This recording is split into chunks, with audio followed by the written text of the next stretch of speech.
Bonjour les amis. Un dernier événement, une dernière vision que notre ami Daniel nous a expliqué est tellement présent aujourd'hui. Daniel veut dire Dieu juge. En réalité, le mot Daniel veut dire Dieu nous laisse à notre jugement. Si nous nous comportons bien, pas de problème. Nous allons vivre des choses extraordinaires car nous aurons la conséquence de ce que nous faisons de beau, de bon, de juste, de louable.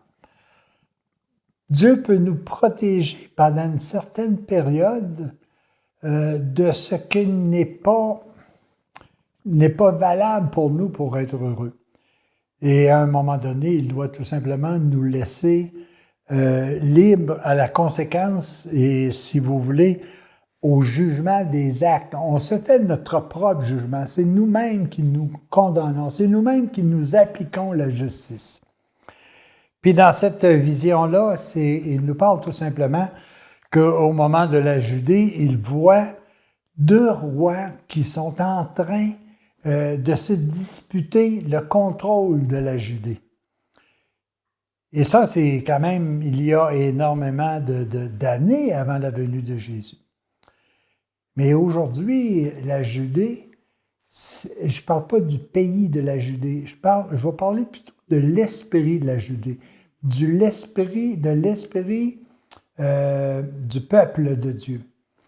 Et peut-être qu'à l'intérieur de cette humanité, de ce peuple, il y a deux rois qui sont en querelle continuellement. Peut-être que c'est le roi de la matière, comme c'est le roi, si vous voulez, spirituel, des valeurs comme l'amour, la paix, la joie. Au temps de Daniel, on expliquait ça davantage en disant qu'il y avait deux rois physiquement qui se battaient. Aujourd'hui, on peut avoir encore exactement la même situation parce qu'on voit très bien des pays qui s'entredéchirent. Mais en réalité, beaucoup plus grand que ça, il y a deux rois qui s'opposent, si vous voulez. Et ces deux rois-là sont la matière et le spirituel. Lequel des deux va survivre? C'est celui que nous nourrissons. Est-ce que nous donnons de l'importance aux valeurs spirituelles, de partage, d'entraide, de conseil, de sagesse? Est-ce que nous donnons trop d'importance à une surconsommation, à une possession, à un prestige, à tous ces éléments-là qui, dans le fond, vont durer peu de temps? Nous avons à l'intérieur de nous ces deux royaumes-là. Comme au temps de la Judée, il y avait des rois qui physiquement se battaient pour contrôler la Judée. Aujourd'hui, nous avons à l'intérieur de nous deux rois, un roi spirituel et un roi matériel. À qui donnons-nous de l'importance? Puis il y en a un qui est très différent de l'autre. Le roi spirituel, il est de toute éternité. Il va continuer à m'habiter sans cesse. Mais si je mets de l'importance uniquement sur le roi de la matière, alors je peux pas faire autrement que souffrir. Même si j'ai une vie agréable sur le plan matériel, je devrais un jour ou l'autre me départir de tout ce qui est matière. Que ce soit mon corps, que ce soit mes possessions, que ce soit le prestige, ma connaissance, tous ces éléments-là sont limités dans le temps.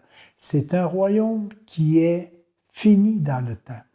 Tandis que le royaume de la spiritualité est un royaume qui va continuer de toute éternité. Je vais quitter avec mes actes d'amour. Le roi qui va vaincre, c'est celui qui sera de toute éternité. Ce qui est périssable ne me suivra pas. Alors, ce que Daniel disait il y a des milliers d'années est encore présent aujourd'hui, mais comment ça se fait que c'est encore présent? Même si on l'exprime différemment, parce que sur le plan physique, on est obligé de parler avec des mots, de parler avec des titres, de parler avec des noms, nous devons aujourd'hui prendre conscience que nous sommes exactement au même niveau que du temps de Daniel, du temps où les rois se battaient entre eux. Nous sommes encore, mais encore plus sur un plan supérieur. Nous avons continuellement... Vous savez, le roi de la matière, s'il est au service du roi spirituel, c'est extraordinaire. Parce que ça veut dire que nous allons utiliser ce que nous avons sur le plan matériel pour faire grandir le plan spirituel. Alors, ce n'est pas de rejeter l'un par rapport à l'autre, mais c'est de faire en sorte que mon roi matériel doit être au service de mon roi spirituel. Si je suis capable de prendre, à titre d'exemple, une fortune, une connaissance, un prestige pour aider les autres, voilà ce qui est gagnant. Voilà le roi qui va véritablement continuer dans l'éternité. Alors, Daniel nous présentait sur le plan physique une situation qui était, comment je veux ça, de bataille, si vous voulez, sur le plan de la Judée. Mais aujourd'hui, nous sommes encore dans la même bataille, mais cette fois-ci d'une façon beaucoup plus élevée sur le plan spirituel et sur le plan matériel.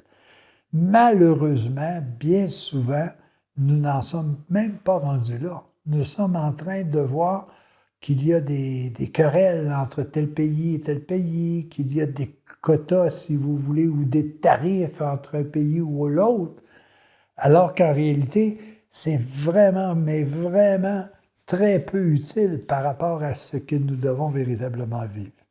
Alors, les amis, Daniel termine, ou en tout cas ceux qui ont écrit le livre de Daniel terminent en nous disant « Vous êtes encore en train de vivre ce que nous avons vécu il y a des milliers d'années.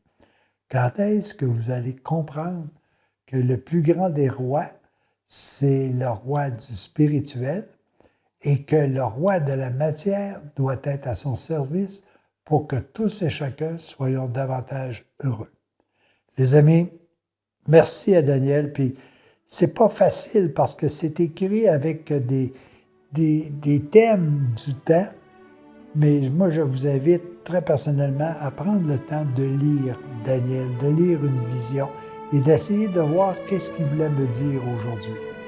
À tous et à chacun, à la prochaine.